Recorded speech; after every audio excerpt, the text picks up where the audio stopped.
এখন গ্রীষ্মকাল, প্রচণ্ড গরম। এই গরমে আপনাদের অনেকেরই ডিহাইড্রেশন হচ্ছে। নমস্কার, আমি doctor Motaleb Molla, MBBS, general physician, Netaji nursing home.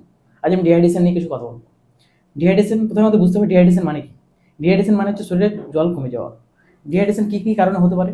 Dehydration হচ্ছে আপনার ডায়রিয়া হলে বা অনেকবার যদি পাতলা পায়খানা হয় তার জন্য ডিহাইড্রেশন হতে পারে। বমি হচ্ছে তার জন্য ডিহাইড্রেশন হতে পারে। আর এখন হচ্ছে মোস্ট কমন যেটা কজ, যেটা হচ্ছে এখন এই প্রচণ্ড গরমে বাইরে ঘুরছেন, এর জন্য কিন্তু ডিহাইড্রেশন হতে পারে। ডিহাইড্রেশন হলে কী কী হবে?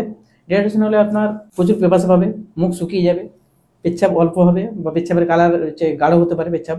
ডিহাইড্রেশন হলে কী করণীয় কী? ডিহাইড্রেশন হলে আপনার বেশি করে জল, শরীরে যেহেতু জলের অভাব, এই জন্য হচ্ছে জল বেশি করে খেতে হবে। আর হচ্ছে অরেঞ্জ বা ইলেকট্রল পাউডার মিশ্রিত জল খেতে হবে। আর হচ্ছে এখন এই গরমে ডিহাইড্রেশন থেকে বাঁচার উপায় কী? যখন এই গরমে বাইরে বেরোবেন বাড়ি থেকে, তখনই সঙ্গে জলের বোতল রাখুন। ইলেকট্রাল বা হচ্ছে অরেঞ্জ মিশ্রিত জল নিয়ে বাইরে বেরোন। আর সঙ্গে পারলে কিছু শুকনো খাবার নিয়েও বাইরে বেরোন। এই গরমে যে তেল চর্বি এগুলো অ্যাভয়েড করার চেষ্টা করতে হবে।